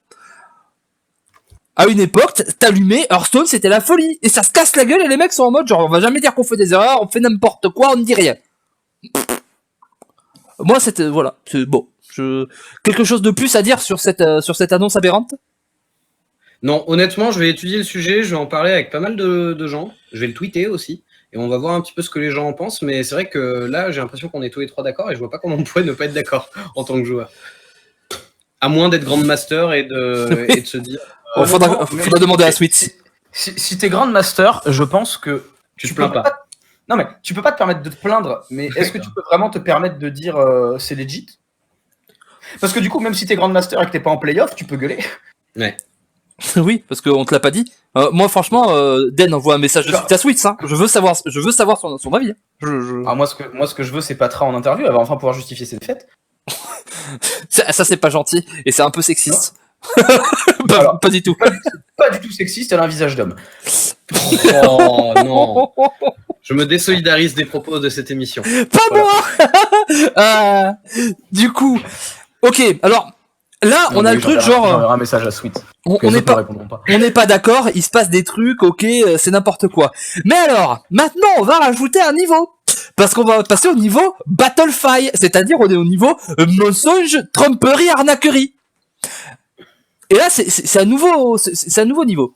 Parce que si vous nous avez suivi nos trucs, nos podcasts Vegas hors série sur notre chaîne, vous savez un peu ce qui s'est passé. Est-ce que Den, très très vite, tu peux faire un petit récap de ce qui s'est passé jusqu'à maintenant sans la dernière info que je vais donner juste après? Donc, juste pour être sûr, la dernière info, c'est celle qui ne parle pas du jeu Hearthstone. C'est ça. D'accord. Donc, en gros, récap rapide. Juste avant Las Vegas, un joueur français, Fritz, fait un tweet en disant voilà les tendances pour le tournoi. Tout le monde fait what the fuck, comment t'as eu ça, mec? Les decklists sont pas encore fermés, genre on peut encore submit pendant 3 ou 4 heures. Lui, il a répondu genre dans le calme le plus total. D'ailleurs, Fritz, t'as fait une des réponses qui moi m'a fait le plus kiffer de l'histoire. C'est Freeze. Oui, pardon. Mais genre moi vraiment j'ai lu le tweet, j'ai fait putain le chill quoi. Bah j'ai juste demandé à l'API de Battlefy et à ce moment-là, ce qui s'est passé, c'est que tout le monde a tapé sur Freeze. C'est-à-dire tout le monde a dit non mais pourquoi il a pas le droit de faire ça, genre c'est illégal, c'est du hacking, etc. Et le mec a dit bah non c'est super facile, regardez j'ai fait comme ça. Et ensuite d'autres gens ont testé, genre oui en effet c'est très facile. Il y a un article de Inven Global qui explique comment on fait. Genre, il disait aussi qu'à ce moment-là, c'était plus possible de le faire pour Battlefy, il l'avait corrigé. Mais honnêtement, dans la façon dont ils expliquent, et je suis une bille en informatique, vous pouvez demander à Volvi, même moi j'aurais su le faire. Oh oui. Voilà, du coup, ça c'est le début. Vegas se passe relativement bien, c'est-à-dire que c'est un très bon tournoi on va dire dans les audiences, les choses comme ça. Genre pour Blizzard, c'est une réussite. Problème, celui qui gagne le tournoi, il a dit dans le plus grand des calmes lui aussi ah non mais moi j'ai vu ce tweet, j'ai changé mes listes, je devais prendre Paladin Shirvala à la base, j'ai changé pour Mage quand j'ai vu qu'il y avait que du Warbomb. Ah bon mais alors on pensait étouffer le scandale, mais là le truc c'est que c'est un des 3 streamers les plus connus de l'histoire sur notre jeu et qui vient de gagner le premier tournoi majeur de l'année et qui est en Grandmaster, qui a juste fait une annonce qui dit j'ai profité d'une info sur laquelle vous avez merdé les gars. Ben oui. Du coup Et honnêtement, Dog n'a rien à se reprocher. Ah non. Et encore une fois, genre, Freeze est celui qui montre le bug. Dog, et Freeze n'a rien à se reprocher. Donc, voilà. Mais tous les joueurs qui diront, ouais, j'ai gagné un tournoi grâce à ça, c'est pas leur faute en fait. Genre, ça peut être éventuellement leur faute s'ils l'avaient découvert et qu'ils l'avaient caché. Mais Freeze, justement, la première chose qu'il a fait, c'est qu'il a répondu dans un tweet. Moi, j'ai juste demandé en fait. Genre, c'était l'innocence même. Il a rien caché, il a rien dit de méchant. Il a dit, voilà comment on fait. C'est comme si pendant un match de foot, tu demandais à l'arbitre de mettre un carton rouge à l'équipe adverse et que l'arbitre le faisait. Si l'arbitre le fait, demande. Oui, c'est ça. T'engueuleras l'arbitre. Dans ce cas-là, voilà, Battlefy, c'est l'arbitre. C'est ça. Et du coup, ça se semi-tasse. Et ensuite, qu'est-ce qui se passe? Il y a des joueurs qui ont dit mais attendez, mais le problème là, nous on le connaît depuis un moment en fait. Apparemment il y aurait des joueurs, notamment Insom, un autre américain, qui dit non mais moi j'ai des discussions de potes du mois d'avril qui disent qu'ils en ont parlé à Battlefy, ils ont des messages avec le support de Battlefy en mode oui on va voir ce qu'on peut faire, et après ils n'ont jamais eu de réponse. Ça s'est un petit peu tassé. Battlefy a fait une première réponse en mode on n'est pas au courant. Non mais Non, ils ont pas fait ça. La première réponse, c'était non, mais de toute façon, ça n'a pas remis en cause l'intégrité compétitive du tournoi. C'est-à-dire que le vainqueur a gagné grâce à ça. Ah oui. Bon, alors bougez pas. 2 jours plus tard, on va tout faire pour que ça ne se reproduise jamais. Mieux, c'est toujours pas la moyenne, mais mieux au niveau du tweeting, les gars, c'est bien. Et ensuite, du coup, ont commencé les premiers scandales en mode non, nous on le savait, on leur en a parlé, regardez, on a des mails, on a des screens, machin. Depuis ce moment-là, Battlefy a ils ont pas fermé le compte Twitter, mais c'est un petit peu comme s'ils avaient fait pareil. Hein. On les a plus vus. C'est pour ceux qui connaissent le mème de Homer qui part dans les feuilles. Bah là, on est à la moitié du mème. Il est toujours pas sorti des feuilles. On sait pas encore sous quelle forme, mais là, il est caché dans le buisson. Et ensuite, ça s'est un petit peu tassé jusqu'à cet article de Inven qui révèle une information qui fait que ça ne va plus jamais se tasser, je pense. Voilà, parce que le truc, c'est que... voilà, ce que je disais, c'est que le 28 juin, Battlefy, ça tombe très bien pour eux, fait dans un l'article, j'aime beaucoup le nom qu'ils ont donné, ils ont appelé ça Battlefy. Ouais, Battlefy. Battlefy fait donc un article, un blog, et annonce qu'ils ont eu la connaissance, pour la première fois de la faille, le matin du 14 juin. Battlefy écrit, le 14 juin au matin, on l'apprend, avant on ne savait pas. Sauf que, dommage, il y a un screen qui reste. Et là, Inven Global l'a sorti. C'est des organisateurs de tournois sur Shadowverse. Donc un autre jeu, hein, même pas Hearthstone. Alors, ce qu'il faut savoir, c'est que sur Battlefy, c'est le jeu le plus proche de Hearthstone, parce qu'il fonctionne sur le même principe, c'est-à-dire la soumission de decklist en avance, et qu'il y a un système de ban. C'est-à-dire que pour Battlefy, Hearthstone et Shadowverse, c'est la même chose en termes de fonctionnement. Oui, c'est ça. C'est ça qui est très important. C'est exactement la même chose. Où ils montrent qu'il y a les failles, ils disent comment les failles sont utilisables, ils disent que certains joueurs sont au courant, et la discussion, et c'est une discussion, hein. Il y a des screens, hein, clairement. Il y a des screens, ça parle, du coup, c'est vraiment des gens qui sont au courant. Elle date du 2 avril. Pas du 2 juin, quelques jours avant. Non, elle date du 2 avril. C'est-à-dire plus de 2 mois avant le scandale. Du coup, maintenant que les faits sont expliqués, je vais demander l'avis de notre cher invité Keun. Est-ce que il faut brûler Battlefy sur un bûcher et tous les gens qui le gèrent? Alors, déjà, si on se place du point de vue de Blizzard, première erreur, quand tu es une boîte comme Blizzard, tu as la possibilité de faire un mode tournoi dans le jeu. Bon, ça, tu veux pas le faire. Très bien, on a compris. Tu as la possibilité de faire ton propre site tiers pour gérer les tournois. Ça, il n'y a pas de souci. Donc, pourquoi sous-traiter et donc accepter le fait que s'il y a des erreurs comme ça, bah, tout ne te retombe pas dans la gueule, quoi. Il y a une troisième option aussi, c'est que tu peux, quand t'es Blizzard, faire une annonce en mode « Ok, Battlefy, vous vous barrez maintenant ». Ouais, bah le lendemain. Ils auraient très bien pu dire « Ok, vous faites Vegas, après on veut plus jamais entendre parler de vous ». Ouais, mais le problème, c'est que Blizzard, ils n'ont pas de solution de secours. S'ils n'ont plus Battlefy, comment ils font derrière? Ils peuvent pas, ils n'ont pas d'autres sites avec. Je pense que s'ils font un appel d'offres, ils de développer. Non, je suis d'accord qu'il y a une non-prévention du truc, mais même à ce jour, je pense que s'ils font un appel d'offres, ils trouvent très très vite. Mais en tout cas, pour faire un petit bilan de cette histoire, c'est que c'est très grave, parce qu'il y a quand même beaucoup d'argent en jeu sur ce genre de tournoi, du coup, ça casse l'équité de la compétition, parce que tout le monde n'a pas les mêmes informations, tout le monde n'est pas au courant de ces bugs, tout ça. Et ça fait vraiment se poser des questions sur l'intégrité aussi de pas mal de joueurs. Parce que, comme tu le dis, Freeze, lui, il l'a fait il était même pas qualifié à Vegas, donc il le faisait juste en mode informatif. Oui, c'est ça. Tout ça. Il a fait partie, lui, Écoute Pasca et 2-3 autres comptes Twitter. Il faisait partie des gens qui juste donnaient de l'info à ceux qui s'intéressent. Et le problème, c'est que c'est tous les joueurs qui sont venus voir Freeze après en lui disant ouais, t'aurais pas dû le dire parce que nous, on l'utilisait.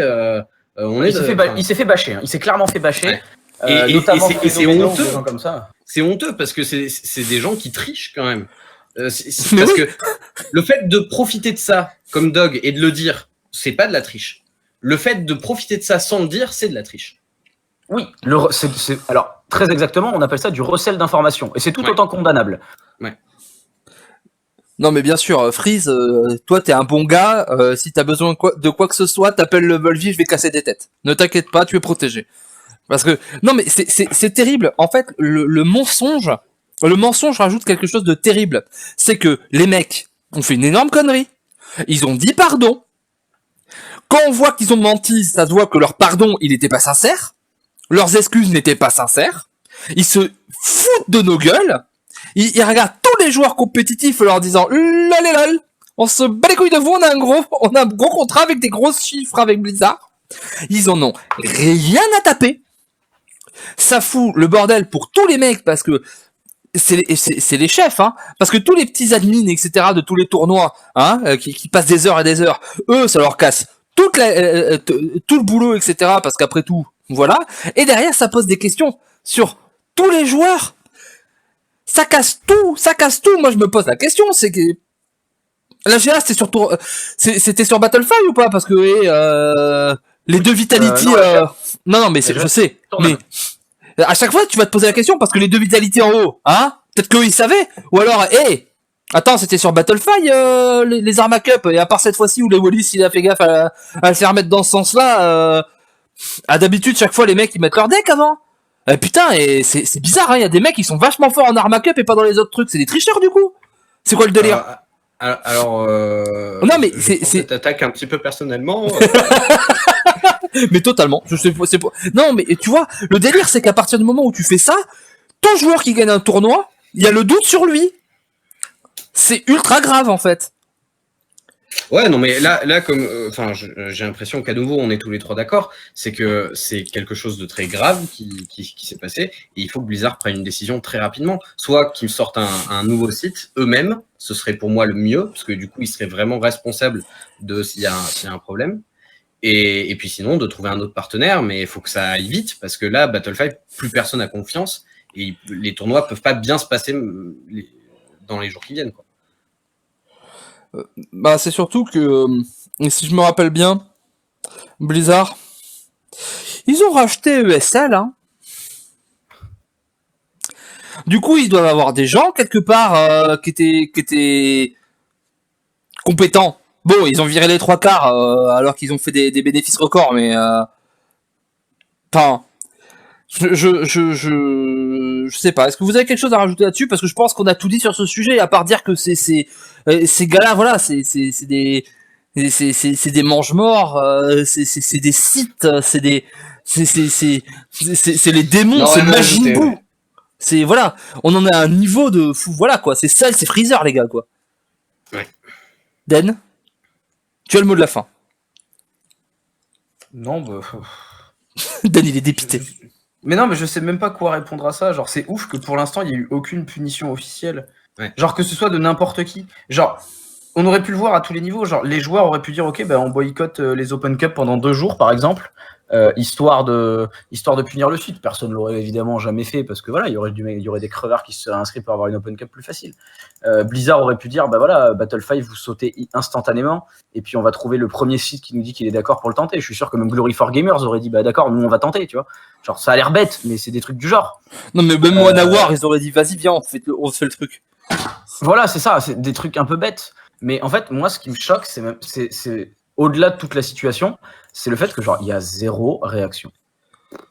Tous les gars intéressés et qui sont dans le processus, tout le monde est là en mode non, bah ça va, vous inquiétez pas, c'est Internet. Hein, dans 2 semaines, il y a une meuf qui va mettre une sextape et on aura oublié. Hein. C'est ça, voilà, c'est bon. Bon, on clôt le chapitre e-sport et je crois que c'était un des chapitres e-sport qui fait le plus mal au cœur de tous les chapitres e-sport qu'on a fait. Et on va passer sur le dernier sujet. Les joueurs de Hearthstone ont des avis sur les identités des classes, leurs points forts, leurs points faibles. Apparemment, c'est pas les mêmes pour les développeurs. Du coup, la question se pose, est-ce que les développeurs de Hearthstone ont déjà fait une partie sur le ladder? Question forcément un petit peu poil à gratter. Est-ce que vous avez tous les deux lu que Neden le fameux article sur l'identité des classes et ce qu'ils pensent, la manière dont eux ils voient les classes. C'est pas ce qu'ils veulent en faire, c'est pas ce qu'elles ont été, non, c'est comment ils voient les classes aujourd'hui. C'est important de dire que c'est du présent. Oui. Mais j'ai pas compris. Enfin, j'avais l'impression de. Je l'ai lu en diagonale, mais j'ai l'impression que c'est aussi un sujet qui se remonte un petit peu.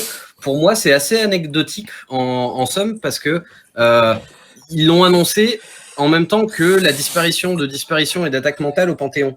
Et j'ai l'impression que ce début d'article sur les identités de classe, c'est juste pour justifier ce passage de 2 cartes au Panthéon, qui est probablement la vraie justification, et que ils sont en train de préparer la future extension, et que attaque mentale, il y avait une combo où ça pouvait OTK, OT3.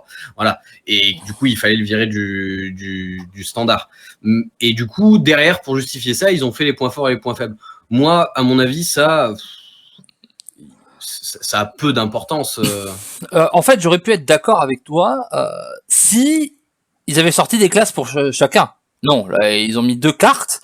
Et c'est surtout qu'en fait, je pense que c'est justement beaucoup plus important cette manière dont les développeurs parlent littéralement de ce qu'ils pensent pour le futur du jeu que les 2 cartes qui s'en vont. Parce qu'en fait, les 2 cartes qui s'en vont, ce n'est qu'une conséquence de ce qu'ils pensent au-dessus. Je pense pas. Je pense vraiment que souvent, souviens-toi, il y a des nerfs qu'on comprenait pas, genre le Hex qui passait de 3 à 4 mana alors que Shaman n'était pas joué, ce genre de truc. Le Gardien du Bosquet alors qu'il y a Fandral qui sort après. En fait, à chaque fois, tu trouves la justification dans l'extension qui sort juste après en disant ah oui, si cette carte était restée, ça aurait été débile. Genre quand Sylvanas est parti, moi j'ai pleuré toutes les larmes de mon corps. Et puis après, il y a eu Enzot et ce genre de truc. Donc bon. Alors oui, mais moi je suis de l'avis de Valvi juste parce que en fait c'est dit dans l'article. Après nous être penchés sur les lignes directrices de chaque classe, nous avons plusieurs cartes qui ne reflétaient pas l'identité de leur classe. Donc c'est juste, ils ont décrit l'identité de classe, après ils ont dit ces cartes-là correspondent pas. Sûrement qu'il y aura des raisons. Et moi quand j'ai vu, tu crois sur parole les grandes entreprises quand elles font de la com? Non, mais il faut bien faire un truc. Faut bien faire un truc à un moment. De toute façon, là, le but, c'est d'expliquer que leur identité de classe c'est du bullshit et qu'il y en a pas une qui est correcte. Donc de toute façon. Mais oui, mais je suis d'accord que attaque mentale. Mais pareil, attaque mentale, ils la sortent maintenant. Si vous vouliez vraiment virer attaque mentale, virez-le au moment où le prêtre galerie était au plus fort. Là, vous aviez une vraie raison. Ouais, c'est vrai. Du coup, moi, c'est un peu ça que je comprends pas forcément tout le temps. C'est que des fois, ils ont des raisons de le faire, ils le font pas.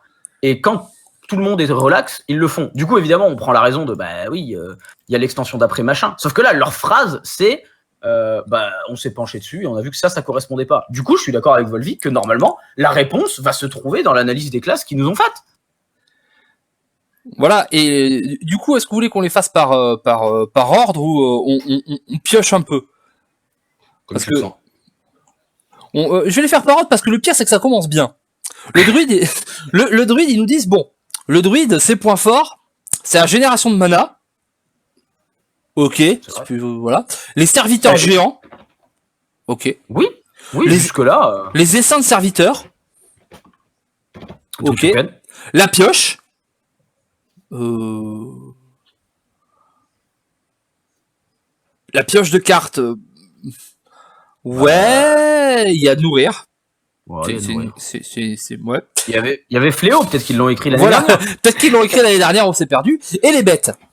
Bon, ok, d'accord, ça a jamais été fort bête en druide, mais c'est pas grave, c'est leur vue. Et les points faibles. Druide bête, si, à l'époque de Karazhan. C'est vrai. Moi c'est vrai. Je me souviens avoir fait un top 100 avec. Avec le druide. Voilà. Bon, par contre, les gars, si vous avez mis les bêtes dans le druide, j'espère que dans le chasseur, vous avez mis les bêtes aussi. Hein. Enfin, je vous le dis comme ça, après. Les points faibles, c'est l'élimination des serviteurs puissants. Ok. Vu qu'ils les ont tout enlevés, quasiment, on y est. On est d'accord. On est d'accord. Et le nettoyage du plateau. C'est la même chose. Voilà. Du coup, ils t'en ont mis 2 pour dire genre, j'ai du mal à clean. Ok. Alors du coup, le druide, t'es là, tu te dis ok. En gros, élimination des serviteurs puissantes, c'est une 10-10. Et nettoyage du plateau, c'est les AOE, quoi. Voilà, c'est ça, et tu vois. En termes d'AOE, météore et balayage, c'est bien, mais... Ouais, mais c'est facile de jouer autour. Ouais. Voilà. Le chasseur, ils te disent, les points forts du chasseur, c'est les bêtes, ok. Les dégâts contre le héros, ok. Ouais, les secrets, ok. Les rats d'agonie. La limite, c'est la pioche et la génération de cartes. Faux. Il y a Appel du Maître qui est une des meilleures cartes de pioche du jeu actuellement. C'est génération de cartes, t'as le tir marqué, t'as les sorts doubles, t'as beaucoup de choses. Genre, il en fait plein des trucs comme ça, le chasseur. Genre, Frénésie qui est la meilleure carte de génération actuellement. Genre, c'est vraiment la limite. Genre, il en a pas beaucoup, je suis d'accord, mais pioche et génération de cartes, il y a les 2 meilleures cartes du jeu, du Maître et Frénésie, donc. Après, peut-être qu'ils parlaient de chasseur méca, on sait pas. Mais c'est ça. Peut-être, à mon avis, ce dont ils parlent là, c'est les identités de classe avec que les cartes de base du jeu. Genre, Appel du Maître serait tir marqué, ça rentrerait pas dedans parce que c'est des cartes d'extension. Peut-être que vraiment. Les cartes de base du jeu, il n'y a aucune classe qui a des points forts. Hein. Ouais, bah oui.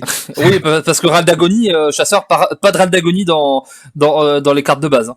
À part la crinière, mais tu peux pas dire c'est les Râles d'Agonie le truc particulièrement fort chez le chasseur. Donc ça prouve bien que c'est le meilleur Râle d'Agonie. Ça marche, allez. Et du coup, le nettoyage du plateau, le chasseur ne peut pas faire ça. À peu près vrai. On est ok. Et la provocation, ok, pourquoi pas. Ok. Ça va. C'est vrai qu'il n'y a pas beaucoup de provoques. Hein. Voilà. Et point faible, les soins. Ok. D'accord. Du coup, le mage, et c'est là où ça commence à être marrant, c'est que mage, point fort, bon, les sorts de dégâts, les sorts modestes ou puissants, les secrets et le nettoyage du plateau. Ok, d'accord. C'est marrant parce qu'ils ont dit, du coup, les points forts, c'est les sorts de dégâts, les secrets qui sont des sorts, les sorts de... Foutez de notre gueule. Et alors là, arrive le truc le plus incroyable du monde, les saints serviteurs. C'est moi ou c'est la classe où tu t'emmerdes parce que t'as trop de cartes sur le terrain? J'allais dire, le problème est saint de serviteur, j'allais dire, oui, c'est vrai, si on enlève l'appel de l'invocateur, mais non, parce qu'il y a aussi Mage Miroir, parce qu'il y a aussi le corbeau qui invoque des T2. Parce qu'il y a 4 gares qui est fait pour ça. Parce qu'il y a 4 gares qui est fait pour ça, parce qu'il y a pouvoir de la création qui est fait pour ça, parce qu'il y a résultat inattendu qui est fait pour ça. Ouais, non, en fait. Les 3 quarts des cartes dernièrement sorties, c'est fait pour mettre plein de serviteurs en mage. Ils disent, ouais, limite, les essais de serviteurs. Mais les gars, ça ne marche pas. Peut-être qu'ils ont conscience des limites et ils essayent de les résoudre.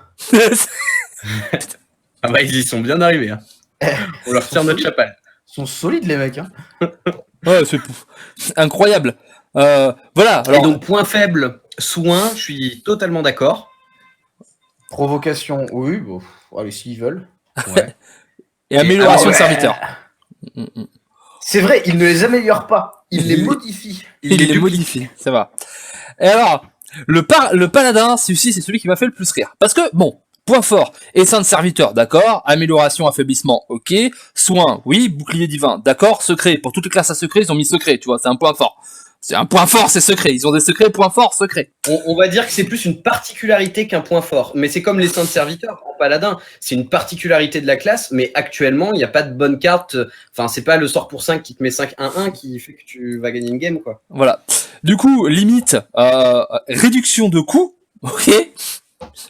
D'accord, c'est un peu poussé de dire que voilà, il en a pas, mais comme les 3 quarts des classes, en fait, du coup, bon. Ouais, c'est ça. Et alors là, t'arrives dans les points faibles. Et en plus, c'est pas vrai parce que genre Paladin Mecha, c'est celui qui joue le plus sur le coup de sa main actuellement. Oui, ouais, c'est vrai. Déjà. Et alors là, les points faibles. L'autre Paladin, c'est quoi? C'est Shirvala. Ah bah non, il réduit rien lui. Alors lui vraiment. Non, c'est. Il a 2 decks, c'est les 2 decks qui réduisent le plus les coups. Un, il réduit la main, l'autre, il réduit la carte maîtresse. Genre, mais vraiment, c'est. Et puis, par exemple, pour Hunter Ace, ce serait important de réduire le coût. Oui. Je suis pas sûr qu'elle ait fait mouche. Bon, parce que Hunter Ace, c'est un très grand coup. Voilà, c'est le mec dans le milieu, on l'appelle le diplodocus. Du coup, point faible, sort de dégâts directs. Putain, c'est la classe qui te met 25 dans ta gueule. Le deck actuel, Paladin qui est joué. Quand j'ai lu cet article, je venais de prendre 25 dans ma gueule. Il a pas de dégâts directs, 25 dans ta gueule, c'est pas assez. Et moi, ce qui m'amuse le plus, c'est que des 2 points faibles, c'est pas le plus loin de la vérité. Voilà. Et derrière, ils te font destruction des serviteurs puissants. Bah oui. Paladin, alors, égalité, consécration. Alors, Volvi, pour dire un truc, c'est comme le mage avec l'amélioration de serviteurs. Il ne les détruit pas, il les modifie. Égalité n'a jamais tué personne. Rayon réducteur n'a jamais tué personne. Ah, ça tue Aldor n'a jamais tué personne. Ils n'ont jamais... Genre, ce sont des gens, ils sont blancs de tout crime dans Hearthstone.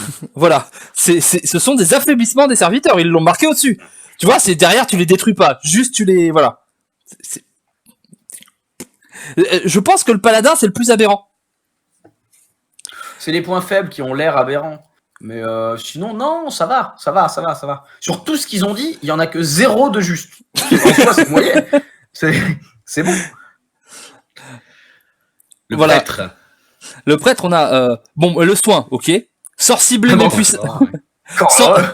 Sort ciblé mais puissant. Du coup, c'est bien parce qu'avant, on avait juste cri psychique et là, ils nous ont mis l'AOE qui tue tout le monde. Des sorts ciblés mais puissants. Alors, la situation est ciblée. Quand c'est la merde. Duplication. Ok. Quoi? C'est pas assez. Non, parce qu'il a eu une carte dans la Ouais, il a eu toutes les érects, tu vois. Mais moi, je pense qu'ils l'ont écrit au moment de la dernière extension, en se disant voilà comment ça va se passer. Voilà. Amélioration de serviteurs individuels. Oui, c'est vrai. Voilà, les combos. Et râle d'agonie. Ok. Limite pioche de cartes. Ouais, bah la Claire du Comté du Nord, c'est la pire carte du jeu. Hein. C'est pas une bonne carte de pioche. Hein. Le mot de pouvoir bouclier aussi. Non, c'est... Non.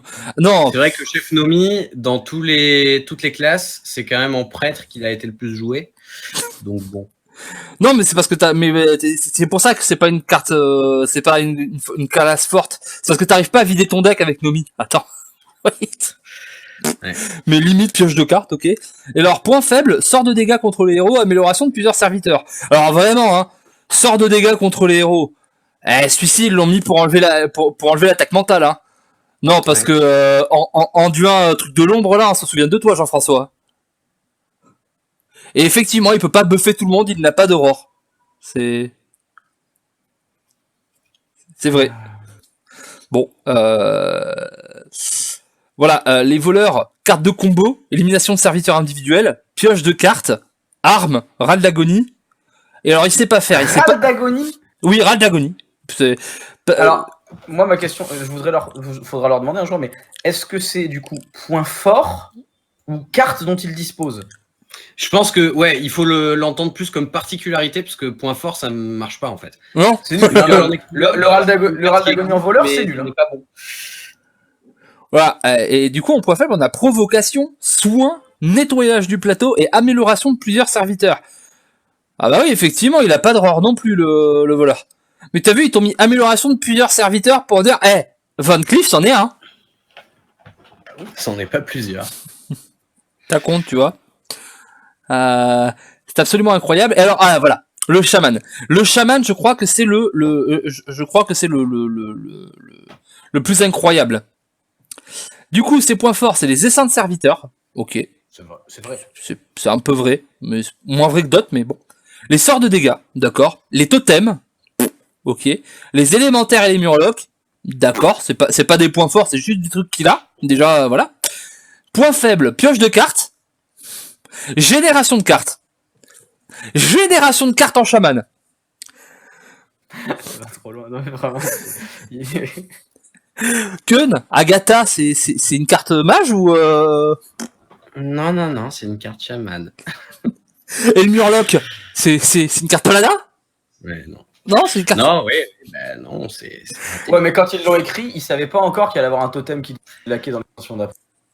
Oui, c'est ça en plus. C'est qu'ils l'écrivent là et tu te dis d'accord, c'est peut-être ce pour. Mais tu vois, tu te dis d'accord. Alors c'est pas avant, c'est pas maintenant, c'est peut-être ce vers quoi ils veulent tendre. Et première carte chaman qui nous montre, tiens, un totem qui fait des laquais. Oh bah tiens, ça génère pas. Ah, chaman, ça génère rien. C'est c'est pourquoi pas. C'est parti. Du coup, démoniste. Alors ses points forts, c'est des sacrifices aux effets puissants. C'est pas comme ça qu'il a été joué. À part le pouvoir héroïque, hein. La succube, pas de ouf, hein. La pioche de cartes, ok. Pouvoir héroïque, toujours. L'essaim de serviteur, d'accord. Interruption. Celui-ci, j'ai même pas compris. Moi, j'ai compris, parce qu'en ce moment, le démoniste, quand tu joues contre un mode, il fait arrête, tu me tapes trop. Je comprends pas, mais vraiment, je comprends pas. Interruption. Genre, c'est une mécanique qui n'existe pas dans Hearthstone, apparemment, ils vont la donner à un démoniste. Que, est-ce que tu comprends, toi? Interruption. Non. Je suis en train de réfléchir. En point fort, interruption. Ok, d'accord. C'est quoi le point fort du... Mais t'imagines, t'as un élève qui arrive pour faire du coaching. Et c'est quoi les points forts du démoniste? Interruption. Il est super fort pour lever la main. Interruption. Je comprends. Vraiment, je cherche dans ma tête, je comprends pas ce qu'ils ont voulu dire. Ah non, je comprends pas non plus. Et démon. Ah, ok, d'accord. Voilà. Et point faible. C'est pas un point fort. Genre, actuellement, le démoniste, il joue 0 démon, les gars. Voilà. Et point faible, sort de dégâts contre les héros. C'est vrai. Ok. Soin important. Dans l'histoire, C'est vrai aujourd'hui, hein, mais dans l'histoire, le démoniste, souvent, il s'est bien soigné. Hein. Point faible, soin important. Ouais, ça dépend, mais oui. C'est vrai qu'il n'y a plus la Spellstone. Hein. Voilà. Et alors, le guerrier, alors là, c'est l'ultime clou de fiesta parce qu'ils n'ont pas osé tout mettre dans point fort. Bah, déjà, ils n'ont pas mis Dr. Boom, alors. Voilà. Du coup. Mais ce qui est marrant, moi j'aime beaucoup. Dans point fort, tu regardes. On a vu les bêtes, on a vu les élémentaires, les totems, les murlocs, les démons, mais ils n'ont pas osé mettre Mecha, ces bâtards. Ils ont pas osé. Mais pareil, tu vois, je pense que c'est parce qu'ils se basent sur le jeu de base. Bah oui. En fait, le problème, c'est que des fois, t'as l'impression il se base sur le jeu de base, et des fois, non. Ouais. Tu sais pas, c'est bon. Parce que pareil, hein, voleur Raldagonie, c'est pas ce que tu fais la première fois quand tu commences Hearthstone. Hein. Et du coup, le guerrier, donc, point fort, armure, arme, provocation, élimination des serviteurs. Ok, il meurt pas, il tape la gueule, ok, bon d'accord, ça correspond bien à guerrier. Limite, pioche et génération de cartes. Génération de cartes. Aujourd'hui, guerrier. Ouais, pioche, je suis d'accord. Génération de cartes, c'est là aujourd'hui, c'est complètement absurde parce que assemblage Oméga, parce que les pouvoirs héroïques du Dr. Boom, parce que etc. quoi. Et puis en plus, guerrier, c'est toujours la classe qui a pu jouer contrôle et qui du coup peut se permettre de jouer des cartes lentes qui génèrent de la value, comme Isera par exemple. Alors c'est pas une carte guerrier, il est vrai, mais malgré tout, c'est une carte qui va beaucoup en guerrier. Tout ce qui fait de la value, les Élise, etc., c'est souvent en guerrier qu'on les a vus. Hein. Ouais. Donc souvent, la génération de cartes, c'est un des points forts du guerrier. C'est pour ça qu'on appelle ça le guerrier fatigue. Hein. C'est parce qu'il peut faire ça. Hein. Mais eux, ils les mettent dans les limites. Ça veut dire qu'ils ont pas compris le guerrier depuis que c'est sorti, en fait, le jeu. Est-ce qu'on peut lire neutre? Parce qu'il y a un truc. La dernière phrase de neutre est fantastique. Donc les points faibles, sort de dégâts contre les héros, d'accord, amélioration de plusieurs serviteurs, ok, et 5 serviteurs. Et 5 serviteurs, quand tu regardes les boards qui fait aujourd'hui le Palameca, on peut en discuter. Mais bon, malgré tout, je suis d'accord. Vas-y, Den, fais-nous la fin. Juste neutre, moi j'ai lu le paragraphe, et la dernière phrase c'est « Ces cartes sont généralement moins puissantes, ce qui empêche les classes d'annuler complètement leurs faiblesses. » Et bah Chic-Chac et Ziliax, ils ont lu cette phrase, ils sont marrés mon pote. Mais ils ont tapé des grosses barres, les mecs ils sont dans tous les decks, même les decks qui jouent pas de mecha, et ils te regardent comme ça, ils font « Comment ça on annule leurs faiblesses ?» Mais non, nous on leur rajoute des points forts, c'est plus des faiblesses en fait, on est passé à la catégorie d'au-dessus, on est mieux que leurs cartes à eux, tu vois. Non mais c'est ça, et puis c'est pas comme si voilà les 3/4 des cartes qui partent c'est des cartes neutres parce qu'elles sont pétées hein. Sylvanas Ragnaros, on pense à toi. Tous les meilleurs soins ça a toujours été en neutre, enfin je veux dire c'est voilà, du coup c'est intéressant de voir ça parce que ils te disent des trucs et t'as toujours au moins un truc de faux ou des trucs qui sont vraiment, t'as l'impression que ça a été écrit un peu en mode faut mettre un truc. Du coup, est-ce que ils ont vu un tournoi? Est-ce qu'ils regardent les grandes masters? Qu'est-ce qui se passe? On va conclure là-dessus sur l'avis global là-dessus. Moi, ce truc, ça m'inquiète. Moi, ce genre d'article, c'est ce qui me donne le plus d'infos sur le futur du jeu. Et là, j'ai l'impression que le futur du jeu, c'est genre YOLO, on fait des trucs. Peut-être qu'ils redéfinissent aussi. Encore une fois, c'est une nouvelle équipe. Peut-être qu'ils redéfinissent le jeu comme ils aimeraient le voir et comme ils vont le développer dans les années qui viennent. Et peut-être qu'ils se battent. Je cherche des excuses, hein, mais. Et là, le totem chaman. Le totem qui fait des laquais. Mais voilà. Ouais. D'accord. Den. Parce que toi aussi t'étais vénère là-dessus, donne-nous ton impression, hein, ta finalité sur cette analyse des classes qui fait très peur quand même. Moi je pense qu'au bout d'un moment ils font exprès. Den il est dans l'idée, on est dans un gigantesque surprise. Il y a Marcel Béliveau qui va sortir quelque part avec un pull saumon, il va nous faire c'était surprise. Moi c'est génial.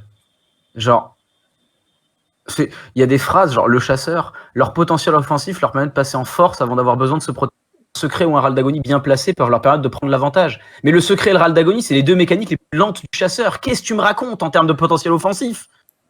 Genre, surtout, genre tu lis les descriptions, tu fais mais vous avez jamais touché la classe.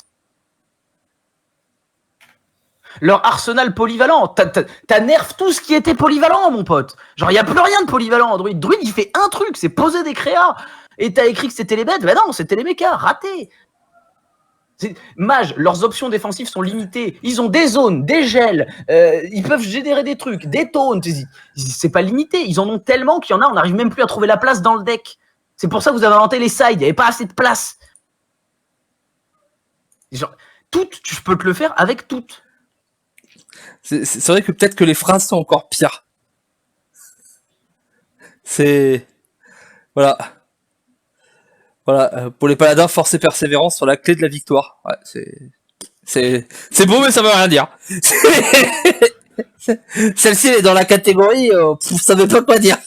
C'est la Startup Nation qui s'exprime. C'est ça. C'est on te vend un projet. Prêtre, c'est encore mieux. J'ai pas besoin de le contredire, ils l'ont fait eux-mêmes. S'ils peuvent sembler peu agressifs, ils sont toutefois capables de générer, copier et utiliser diverses combinaisons de cartes pour générer une puissante armée. Point faible, amélioration de plusieurs serviteurs. Tu te fous de ma gueule? Non, pour créer une puissante unité. T'as défini la classe comme point fort, amélioration de serviteurs individuels. Et après, tu me parles d'armée. Est-ce que tu lis ton propre texte? Est-ce que vous avez mis 2 mecs et vous leur dites surtout, vous communiquez pas, les gars? Ok? Ça, c'est un Tchétchène. Ça, c'est un Mexicain. Et surtout, même à la pause repas, vous ne vous parlez pas. Ok? C'est important. Je vous ai mis un petit paravent entre vous deux, quoi. Non, mais là, on est au par après, c'est n'importe quoi. Voilà. Moi, pour moi, c'est terrible. C'est terrible, parce que, en fait, si c'était que ça, mais avec les annonces e-sport à côté, les Battle Failles. Pour moi, l'annonce e-sport du fait que y aura que des grandes masters au championnat du monde, elle est encore plus problématique que ça. Hein. Oui, largement. Non, mais celle de la BlizzCon, elle est scandaleuse. Elle est vraiment scandaleuse. Non, voilà, ça c'est rigolo, ça c'est un petit, c'est un petit eye candy, tu vois. C'est juste que ça c'est mon Volvi game designer qui souffre un peu, tu vois. Mais il y a un truc, genre il y a une phrase et genre vraiment, c'est genre t'as jamais touché le jeu pour dire cette phrase. Dans Shaman, il y a marqué s'ils ne sont pas aussi polyvalents que les druides. Tu te fous de moi? Shaman, il a 8 decks actuellement. Ils ont tous un truc différent. Il peut jouer token, murloc, aggro, contrôle, fatigue. Il peut tout jouer. Druide, ça fait 3 mois. Il a un deck. Il se bat. Son deck, il est nul. Personne veut le toucher. Et toi, qu'est-ce que tu dis? Le Shaman est moins polyvalent que le druide. Et dans cette phrase, quand il dit ça, il sous-entend c'est les deux plus polyvalents. Mais t'es sérieux? non, mais c'est surtout qu'en plus, même si tu penses sur le truc de base, hein, le chaman, bah, il a des hex, mais il a aussi des trucs qui vont tête, il a des trucs avec pour buffer les armes, il a des trucs pour faire je veux dire, de base, la classe, elle est plus polyvalente, en fait. Pas sur le moment, avec les choix des armes, mais de base, elle a plus d'options pour elle que druide. Druide, ça, c'est toujours été la classe qui faisait un truc bien, en fait. Et ils ont pas compris le principe de polyvalence, en fait. Ils ont des cartes qui ont 2 effets, du coup, ils disent, c'est polyvalent.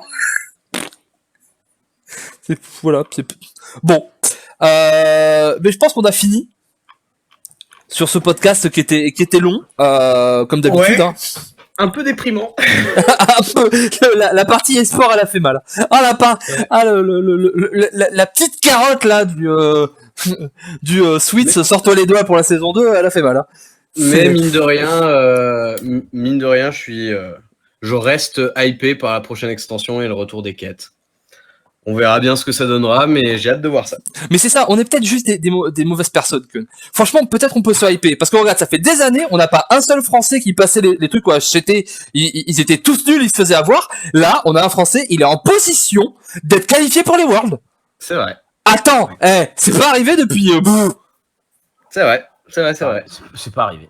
C'est pas arrivé. Tars avait pas fait un truc une fois? Ou 10 aussi, peut-être? Ils étaient allés à la 2e étape. Voilà, ils étaient allés au prélim, mais... Non, ils étaient allés au régional. L'étape après les prélims. Oui, c'est ça. Voilà, tu vois, donc ça fait longtemps, ça fait depuis quoi? 2014, 2008, 2007, je ne sais pas. Voilà. Du coup, voilà, cette extension, elle va être bien. On nous a mis les mécaniques de DK, de quêtes et des serviteurs légendaires qu'on aimait bien. Ça va être vachement bien. On a 2 championnats du monde par année, ce qui veut dire 2 fois mieux. Oui, prenons la vie du bon côté, les garçons. Voilà. Il en faut peu pour être heureux, et non très peu pour être heureux. Il faut se satisfaire du nécessaire. Oh oui. C'est terrible, c'est terrible parce que cette chanson est tellement bien choisie. C'est avec Hearthstone aujourd'hui et heureusement qu'il en faut peu pour être heureux parce que sinon on serait très triste. Hein.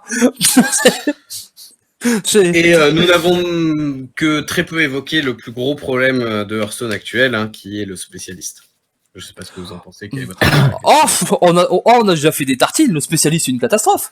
Non, mais en fait, c'est quoi? Je le rattache à ce qu'ils disent des classes. Parce que, ce qu'ils disent des classes là, ça veut bien dire qu'ils comprennent pas, en fait. Qu'ils comprennent pas ce qui se passe. Et du coup, ça veut dire que les mecs ont changé. Parce que, voilà, le spécialiste, c'est tout un changement de délire, etc. Ils ont, c'est l'ère post-Ben Brode. T'as l'impression que les gars ont jamais joué à un jeu de cartes, ils les ont vus de loin. T'as des gars, ils ont dû faire 2 régios, tu vois, et gagner un tournoi au magasin le vendredi. Et ils se mettent à faire Hearthstone qui était le leader au moment où ils s'y sont mis, tu vois, des jeux de cartes. Du coup ils se sont dit bah attends, dans Magic ils font ça, on fait pareil, sauf que ils ont pas pris le bon nombre de cartes, ils ont pas pris le bon moment où il faut que tu changes les cartes, et ils ont pas pris les bons designs de cartes parce que du coup quand ton jeu il est comme ça, faut que tu changes ta manière de designer tes sets. Ils ont fait aucun des trois. Du coup bon, le spécialiste c'est de la merde. Moi Volvi, tu vois, tout à l'heure j'ai réfléchi à la question. Tu m'as dit ouais, si un élève vient te voir avec cet article, qu'est-ce que tu lui réponds? Eh ben, il y a une phrase, c'est une meilleure compréhension des forces et des faiblesses des différentes classes facilite également votre adaptation du jeu adverse. Eh ben moi je lui dis, tu vois, tu prends cette phrase et tu considères que l'article c'est que cette phrase et surtout tu ne lis pas le reste. Voilà, parce que j'ai l'impression en soi, je suis très d'accord aussi avec la phrase. Hein. C'est la phrase est très savoir identifier ton deck et jouer de manière tempo, un deck tempo et de manière aggro, un deck aggro. Et ben c'est important. Si tu joues un aggro et que tu trades tout le temps, tu vas pas t'en sortir. Mais par contre, il faut surtout pas lire la suite parce que ça va t'induire en erreur. C'est en fait, il te donne tes propres opinions. Voilà, il te donne une très très bonne façon d'utiliser l'information. Par contre, il te donne la mauvaise information. C'est comme si une prof te dit aujourd'hui on va réviser les tables de multiplication, faites-moi 17 au carré. Tu vois, non, je suis en CE2, tu vas te calmer tout de suite, Gisèle. Tu vas m'apprendre le 8x7 et ensuite on va discuter de mon goûter. Le 17 au carré, on verra plus tard. Non, mais c'est ça, parce qu'en fait, ils disent ce qu'il faut faire et ils le font pas correctement. Oui. Tu sais, c'est cet élève qui dit, ouais, mais je sais, faut, tu lui dis, alors c'est quoi le deck? Faut toujours que tu te poses la question, c'est quoi le deck du mec en face? Mais ouais, je me pose toujours cette question. Alors du coup, c'est un aggro. C'est un guerrier, il a 28 d'armure. Ouais, mais je suis sûr à un moment ça va partir. Voilà, j'ai l'impression les développeurs ils sont comme ça, tiens. Je suis sûr à un moment ça va partir. Les gars ils sont là en mode, mais attends, je suis sûr à un moment, la classe elle va tomber là-dedans. Hein. Forcément, au bout d'un moment, au bout de 6 ans, peut-être que cet article on le regardera et on dira, ils avaient raison sur cette classe. C'est au niveau des... Genre, il y en a des qui sont à peu près vrais. Oui, voilà, c'est surtout le paladin, pas de dégâts fesses. Ouais, vas-y, prends 25 pour ton chien, voilà, bon. Et ben voilà. Est-ce que je peux... Dernier truc qui vraiment, moi, me fait rigoler. Je t'en prie. Le voleur, on est d'accord que point fort, il y a râle d'agonie, et point faible, il y a amélioration de serviteurs. Oui. Du coup, ils ont fait quoi? Pour la carte qui remplace disparition, ils ont mis un cri de guerre qui améliore un serviteur. Du coup, genre, vous avez conscience que la carte que vous avez mis va complètement à l'encontre de la définition que vous venez de donner de la classe. Non, parce qu'elle améliore un serviteur. Pas plusieurs. T'as vu, c'est difficile de faire mon métier. Que Dan il écoute pas. On lui dit il écoute pas. T'es pas attentif. Non, tabernacle. Bon, ça suffit. Je veux regarder toutes les cartes. Là, maintenant, je veux refaire une review. Genre. On est perdu, allez. Les enfants, à table. Ah, il y a ma mère qui m'appelle. Ah, allez, très bien. Moi aussi, des fois, elle m'appelle ta mère. Non, ça suffit. On coupe. Voilà, on termine là-dessus sur cette très mauvaise blague. Merci infiniment Kun d'avoir été avec nous. Ça a été un plaisir. J'espère que ça t'aura plu de partager cette heure avec nous de discussion. Oui, avec grand plaisir et quand vous voulez, vous me réinvitez. Allez. Dan, je te remercie pas parce que bon, toi-même maintenant on a un petit peu une entité.